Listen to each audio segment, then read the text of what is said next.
Alors, l'exercice 2, bon, je l'ai trouvé un petit peu plus simple que l'exercice 1, mais bon, quand même, il avait un bon niveau quand même, hein. Déterminer le polynôme minimal et le polynôme caractéristique de la matrice Jn, que vaut l'indice de nilpotence d de Jn. Bon, voilà, vraiment, c'est une évidence, hein. Le polynôme caractéristique, ben, Jn est nilpotente, donc c'est Xn. Le polynôme minimal et l'indice de nilpotence, ben, ça va être Xn ici et Jn. Bon. On se rend compte que comme Jn est nilpotente, son polynôme minimal va diviser le polynôme caractéristique, donc c'est un xk, et x puissance n-1 ben, est non nul quand on l'applique à Jn, donc le polynôme minimal, c'est forcément x puissance n, et l'indice de nilpotence, c'est n. Donc là, il n'y a pratiquement pas grand-chose. 2, soit R un entier, bon, on a ça. Oui, démontrer que D de diag de ça, c'est NR. Bon, alors, comment on pourrait dire ça? Bah, d'abord, c'est nilpotent, donc ça va être X, le polynôme minimal de ça sera de la forme x puissance k. Ensuite, x puissance nr, ben, ça va annuler jnr et ça va annuler tous les jni avec ni inférieur à nr, d'après petit 1, donc ça annule tout. Donc xnr appliqué à la matrice J, si je l'appelle J, c'est 0. Et si on prend un K strictement plus petit que NR, ben, ce sera non nul parce que ça ne pourra pas annuler JNR. Alors, ça passe par le fait que quand on applique un polynôme à une matrice diagonale par bloc, eh ben, on va voir que le polynôme de la matrice diagonale par bloc, c'est une matrice diagonale par bloc dont les blocs sont le polynôme des blocs. Voilà. Ensuite, n dans Nn de f. Bon, bah, faut montrer que mu n, le polynôme minimal de grand N, c'est x puissance d de n. Bon, ça va, hein. C'est forcément, comme le polynôme caractéristique, c'est x puissance petit n, mu n divise x puissance n, et puis du coup, ça va être ça. Déterminer la dimension de f de n. Alors, bon, là, peut-être que c'est important de dire les choses comme ça. Alors, on a un morphisme de f algèbre de f de x vers f de n qui est surjectif, dont le noyau c'est x puissance dn, puisque c'est mu indice n. Donc ça, on vient de le voir. Donc la dimension de f de n, bah, c'est la dimension qu'on a ici. Et ça, on peut le faire. On a une base, hein, on peut montrer que c'est 1 x bar, donc la classe de x, jusqu'à x bar puissance d de n moins 1. Montrer que c'est générateur par division euclidienne par ça, et montrer que c'est libre par minimalité du polynôme minimal. Donc c'est des grands classiques, je vais assez vite dessus, ce qui fait qu'on a une base à d de n éléments, et donc on a la dimension de f de n par isomorphisme. On a n dans Nn de f, démontrer que In plus grand N est une matrice inversible. Alors, on peut le faire assez facilement. Par exemple, on peut trigonaliser n, et donc on a une trigonalisation simultanée parce que tout trigonalise In, ou un diagonalise même. Donc ici, on va voir que le spectre de In plus n, ben, ça va être que 1. Et donc, comme le spectre ne rencontre pas 0, ça va être une matrice inversible, donc ça c'est facile. Mais on a une autre façon de le voir, c'est vraiment de l'inverser, hein, et on a une série on va dire géométrique, hein, de raison moins n, hein, donc in moins n plus n2, etc. Mais ce n'est pas une série infinie, on n'a pas besoin de montrer qu'elle converge, parce que n est nilpotente, justement, donc ça va s'arrêter, et on montre par une identité remarquable que c'est l'inverse. C'est une autre façon de faire. Donc regardez, voilà, voilà l'inverse. Et on le montre avec une identité remarquable, c'est vraiment facile. Alors, on arrive au 5, où il faut démontrer dans petit a que 2n plus n2 est une matrice nilpotente, avec bon, d de 2n plus n2 égale d de n, donc son indice de nilpotence, et qu'on a l'égalité entre f de 2n plus n2 et f de n, et en déduire que n est un polynôme en 2n plus n2. Alors, vous verrez que c'est là que j'ai un premier problème. Qu'est-ce qu'on appelle un polynôme en 2n plus n2? Est-ce que ce polynôme dépend de n ou pas? C'est la suite qui va me donner ça, qui va me poser problème, en fait. Alors, bon, d'abord, on va regarder 2n plus n2 et on va le mettre à la puissance d de n. Et comme ici, on a une commutation, on peut appliquer le binôme de Newton. Comme n est d'indice d de n, tout va s'annuler, on aura 0. Alors maintenant, pour montrer que d de grand N est minimal, on va dire que n jusqu'à n puissance d de n moins 1, c'est une partie libre. Alors on l'a à partir de ça, hein, parce que ça, c'est une partie génératrice de ça, avec la bonne dimension, donc c'est une partie libre. On peut le voir directement là. Bon, bref, on a une partie libre. D'ailleurs, c'est un truc assez connu, hein, que quand on a une matrice nilpotente, toutes les puissances, les premières puissances, forment une partie libre jusqu'à ce que la puissance de n s'annule. C'est assez intéressant. En tout cas, là, on le voit bien. Et donc, comme c'est une partie libre, si k est strictement plus petit que d de n, ça, avec la formule du binôme, ça ne peut pas être nul parce qu'on va avoir un terme en 2 puissance k, n puissance k, et n puissance k n'est pas nul, fait partie d'une partie libre. Les autres termes rentrent dans le contexte d'une partie libre ou sont nuls, et 2 puissance k n'est pas nul parce qu'on est en caractéristique différente de 2. Voilà. Donc, pour k strictement plus petit, ça ne peut pas s'annuler, et donc on a bien que d de 2n plus n2 égale d de n. Alors maintenant, on a 2n plus n2 qui appartient à f de n. Ça, c'est clair. C'est un polynôme en n. Donc, f de 2n plus n2 est a priori inclus dans f de n. Mais maintenant, on a égalité des dimensions, hein, d'après 3b et d'après 5a. Voilà. Et donc, ça veut dire qu'on a égalité. Et donc, ça veut dire que n, qui appartient à f de n, donc qui appartient à f de 2n plus n2, est un polynôme en 2n plus n2. Mais attention, pour l'instant, le polynôme dépend de n. Il n'y a rien qui nous dit que ce polynôme ne dépend pas de n. Et là, l'énoncé n'était pas clair. Est-ce que l'énoncé attendait un polynôme qui dépendait de n? Est-ce qu'il attendait un polynôme qui dépendait de d de n? Est-ce qu'il attendait un polynôme qui ne dépend de rien du tout, juste de petit n? Et là, on arrive au 6 et on considère cette application. Hein, ce n'est pas un morphisme, donc c'est un polynôme. Démontrer que l'application phi est une injection. Donc, il va falloir montrer que ça, c'est injectif. Attention, des nilpotents vers des nilpotents. Donc, il n'y a pas de noyau. Hein, on ne peut pas parler de noyau ou de choses comme ça. Soit n, ici, il faut montrer que si d de n est égal à petit n, alors 2n plus n2 est semblable à jn, et ensuite en déduire que phi est une bijection. Bon, alors cette question, à mon avis, elle a dû en stopper plus d'un. D'abord, je trouve que la 6a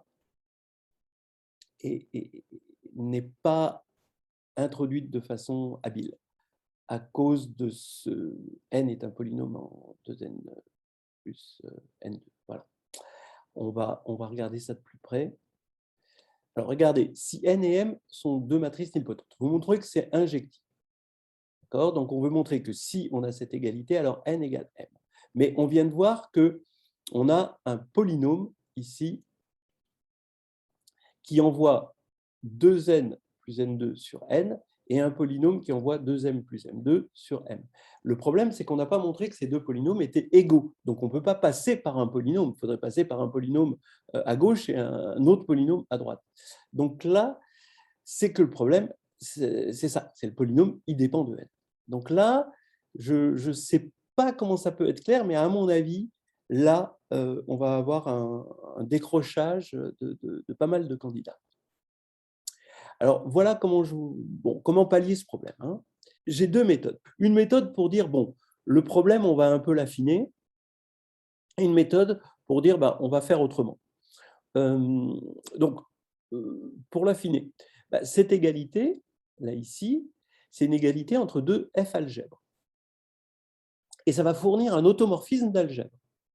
Mais d'algèbre de f de x quotienté par x de d de n, qui envoie x sur 2x plus x2. Voilà, la classe de x sur, vous remplacez x par x bar. Alors en effet, on va avoir une suite d'isomorphismes entre ça et ça. D'accord ? Ça, on en a parlé, parce que 2n plus 2n2 est nilpotent d'indice de nilpotence d de n. Ensuite, ça et ça. Ici, j'ai une flèche, c'est juste l'identité. Et ici, j'ai une autre flèche. C'est encore la même chose que ça. Donc, maintenant, à x bar, on va envoyer quoi ? Bah, ici, x bar, on envoie 2n plus n2, okay, qui va, puisqu'il est d'indice de n, tout ça, comme c'est l'identité ici, on va avoir 2n plus n2, et comme n est envoyé sur x bar, là, ça va être envoyé sur 2x bar plus x bar 2. Voilà. On a un automorphisme qui va de là vers là, hein, voilà, et qui envoie ça sur ça. Ça fait un petit peu penser aux automorphismes de z sur nz. Bon, parce qu'on a quelque chose de cyclique là, et on veut les automorphismes cycliques. Bref, on en déduit que le polynôme en question, donc ici, ne dépend que de d de n. Parce qu'on va avoir un automorphisme qui envoie ça sur ça, et comme c'est un automorphisme, il va avoir une réciproque, et il va envoyer, la réciproque va envoyer x bar vers forcément un polynôme ici, en x bar. Et là, on voit que ça dépend que de d de n. Mais maintenant, d de n, c'est égal à d de 2n plus n2, c'est égal à d de 2m plus m2, puisque 2n plus n2 est égal à 2m plus m2, qui est égal à d de n. Donc ça, c'est parce que ce qui précède ici, le 5 à 1.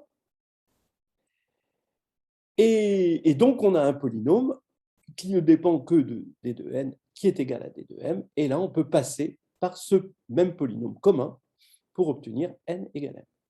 Voilà. Mais moi, franchement, j'aurais sauté tout ça.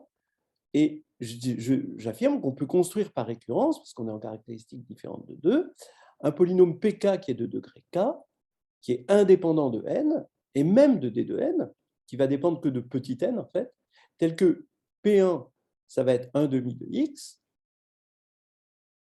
et tel que pk de 2n plus n2 est égal à n plus des termes en nj pour j strictement plus grand que k.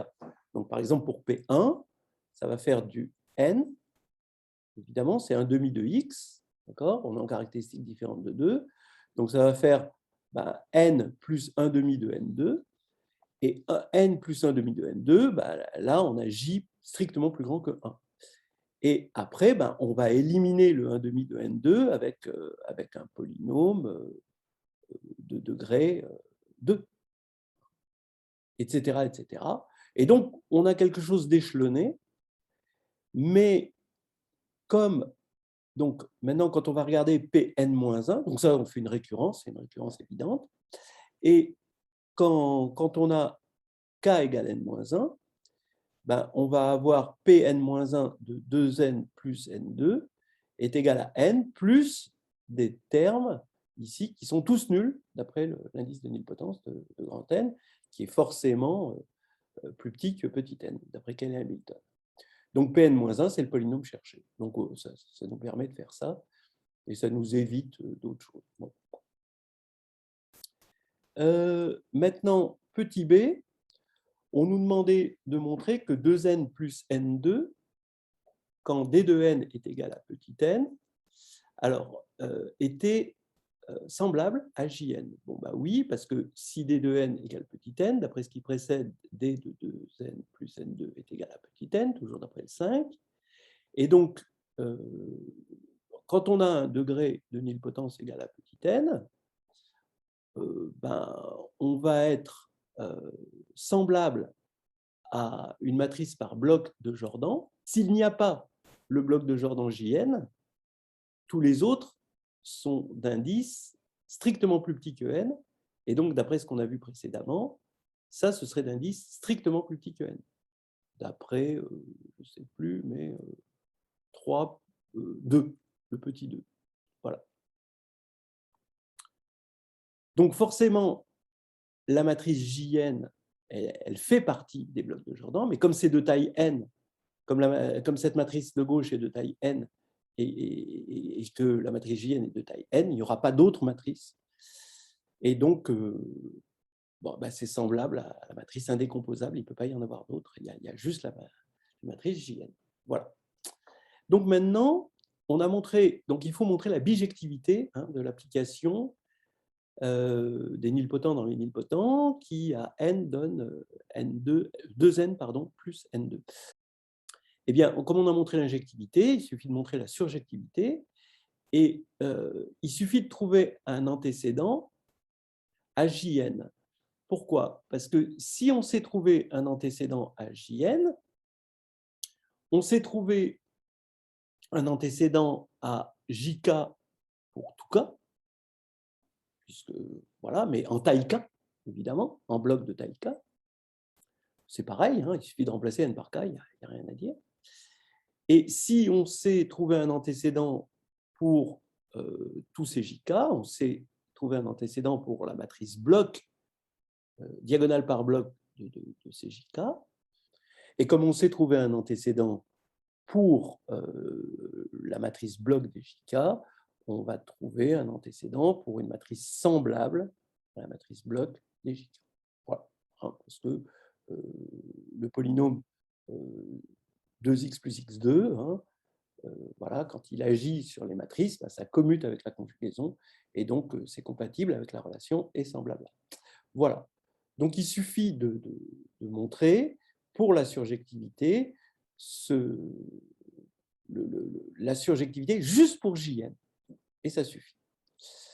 Alors c'est ça qu'on va faire.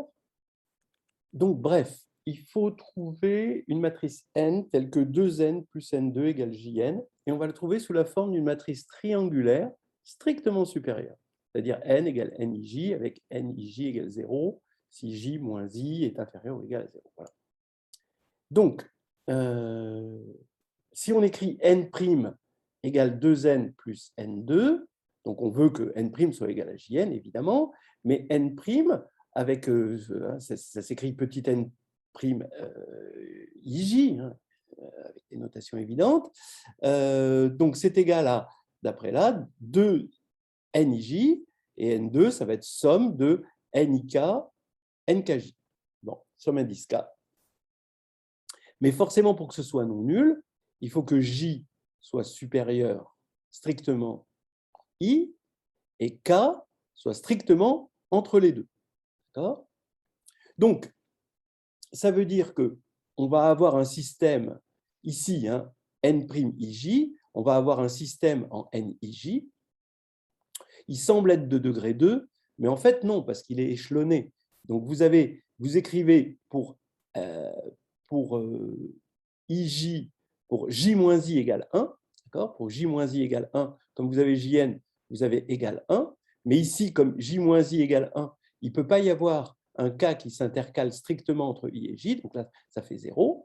Donc, on va avoir nij égale 1 demi, donc nii plus 1 égale 1 demi. Donc, pour j moins i égale 1, c'est résolu. Et ensuite, on fait une récurrence En utilisant cette formule, donc cette fois-ci, après pour j moins i égale 2, là, on va avoir égal 0, parce que pour jn, ça fait 0, mais ici, on va avoir ces éléments-là par récurrence. Donc, on résout un système échelonné en j moins i, c'est très classique, et on est en caractéristique différente de 2. À chaque fois dans le système échelonné, on divise par 2, on est amené à diviser par 2, et donc on obtient tous les nj, et ça prouve l'existence de grand N, et donc la surjectivité de l'application, et donc on a une bijection. En déduire que l'application qui envoie une matrice sur son carré U donne U2 définit une bijection de UN de F dans lui-même. Bon, quand j'ai lu ça, moi je me disais justement que c'était que j'ai même au début essayé de montrer 6 en me disant mais 7 est plus facile, et ensuite en déduire 6. Mais après, quand j'ai vu qu'il y avait la question 7, je me suis dit bon, bah, c'est pas l'idée du truc. Mais là, on peut utiliser quand même des sous-algèbres commutatives de sorte à avoir des groupes et des morphismes de groupes. Mais bon, c'était une idée. Bon, voilà. Maintenant, on a fait 6, on va faire 7 d'après 6. Bon, il n'y a rien du tout, hein, c'est presque rien. C'est ce qu'on appelle le transport de structure, c'est-à-dire qu'on a vu tout à l'heure, c'était en quoi? En 4, qu'on avait une matrice inversible. Donc, on a une bijection ici entre N de F et UN de F. Et donc, par transport de structure, la bijection phi va nous fournir une bijection psi entre UN de F et UN de F. Transport de structure, c'est-à-dire juste, j'ajoute ici identité. Bon, alors, donnons la forme explicite de cette bijection par transport de structure. U va être envoyé sur U moins identité pour retourner vers NN, puis va être envoyé vers 2U moins IN plus U moins IN carré pour aller vers NN encore, bijectivement, puis va retourner dans UN en ajoutant IN. Donc globalement, on a IN plus 2U moins IN plus U moins IN carré. Et quand on développe ça, ça fait U2. Alors, voilà. Donc on tombe bien sur U donne U2. Mais je pense qu'on aurait pu le faire autrement et peut-être plus directement. Mais c'est une suggestion.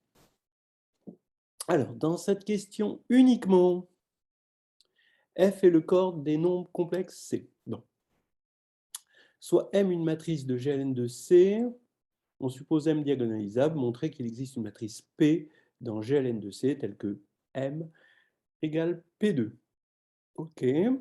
Alors, bien oui, M égale P2. Il suffit de se ramener au cas diagonal. C'est-à-dire, on va prendre M égale QD Q-1 avec D diagonale. Comme M est inversible, ben D est inversible. Et donc, on va trouver une matrice delta qui est diagonale, telle que delta 2 est égal à D. Et forcément, en prenant le déterminant, on voit que D et delta est diagonale inversible. Surtout qu'elle est inversible. Et du coup, quand on va poser P égale Q delta Q-1, on a que P2, ben c'est Q delta 2 Q-1, donc QD Q-1, donc c'est égal à M. Donc ça pose pas de problème. Alors, on demande de montrer que l'application qui envoie une matrice sur son carré définit une surjection de GLN de C sur lui-même.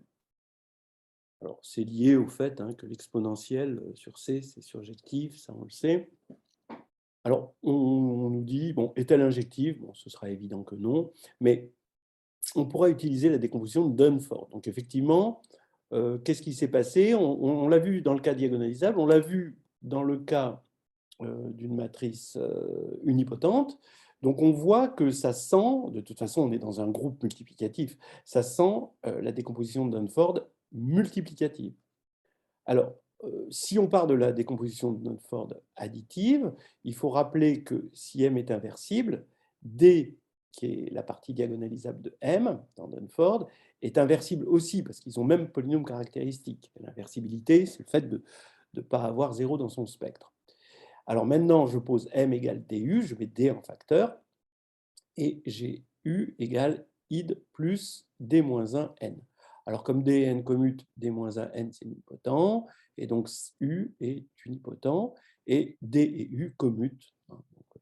Alors, disons que ça, tout le monde connaît un peu la version multiplicative de Dunford. Hein. Alors maintenant, on va prendre R une racine carrée de D, S une racine carrée de U. On a vu que ça existait, et maintenant, c'est quand même pas tout à fait terminé. C'est là où j'ai un problème avec les questions du problème. J'ai une question, c'est il faut quand même montrer pour moi que R et S commutent. Parce que si RS commute, bon, déjà, on aura RS qui est inversible, parce que R est inversible, S est inversible, donc on voulait de l'inversibilité, on l'a. Hein, voilà. Et on va poser R fois S égale notre matrice. Hein, et parce qu'au carré, si R et S commutent, ça va être R2, S2. R2, c'est D, S2, c'est U, et DU, c'est M. Donc, on aura trouvé une racine carrée dans GLN, parce que ce sera inversible. Mais maintenant, il faut quand même que R et S commutent. Et autant S, je suis d'accord, autant R, j'ai quand même un petit problème. Donc, je ne sais pas trop comment faire, là. Donc, voilà comment j'ai fait. Hein. Mais du coup, je déraille par rapport un petit peu au problème. D et U sont des polynômes en M. D'accord. Ça, c'est vendu avec Dunford. Bon, déjà, que D et N, donc D et U, sont des polynômes en M. Bon. S, ben, on a vu dans la construction que c'était un polynôme en U. Ça, il n'y a pas de problème. Donc, c'est un polynôme en M, puisque S est un polynôme en U et U est un polynôme en M. Donc, jusqu'à présent, tout va bien. Maintenant, R, tel qu'il a été construit tout à l'heure, n'était pas un polynôme en D. Il commute avec D, ça je suis d'accord, mais ça n'en fait pas un polynôme en D. Donc R, il peut être vu comme polynôme en D, mais il aurait fallu, quand on a construit dans petit a, il aurait fallu le construire comme polynôme en D. Et ça, je le vois avec les polynômes interpolateurs de Lagrange. On prend un polynôme interpolateur de Lagrange qui envoie la diagonale de D sur des racines carrées fixées, hein, et ce polynôme va envoyer du coup D sur R. Voilà. Bon. Ça, c'est assez facile et c'est très, très classique, on le retrouve un peu partout. Et donc, comme R est un polynôme en D et que D est un polynôme en M, R est un polynôme en M, donc S et R sont dans ces deux M, ce qui fait qu'ils commutent et tout va bien, on a la commutativité. Et l'injection, l'injection, elle est fausse même pour n égale 1, donc je ne vois même pas pourquoi on en parle. Maintenant, on pourrait dire un petit peu mieux, je ne sais pas, bon, l'injection est fausse. Hein. Le fait que x donne x carré, sur C, ce n'est pas injectif. Voilà. L'application carré, après le 9, on nous demandait de montrer que sur R, l'application carré, elle, n'était pas surjective, parce qu'elle l'est sur C, mais elle n'est pas sur R. Bah oui, parce que si on prend cette matrice-là, elle est bien dans GLN de R, mais ce ne sera jamais un carré, parce que son déterminant, c'est -1. Voilà. On peut aussi le faire avec la question 6 je sais plus, la question 6 de l'exercice 1, ici. Voilà, ça aurait pu se faire aussi, je pense. Voilà, et on a terminé l'exercice 2.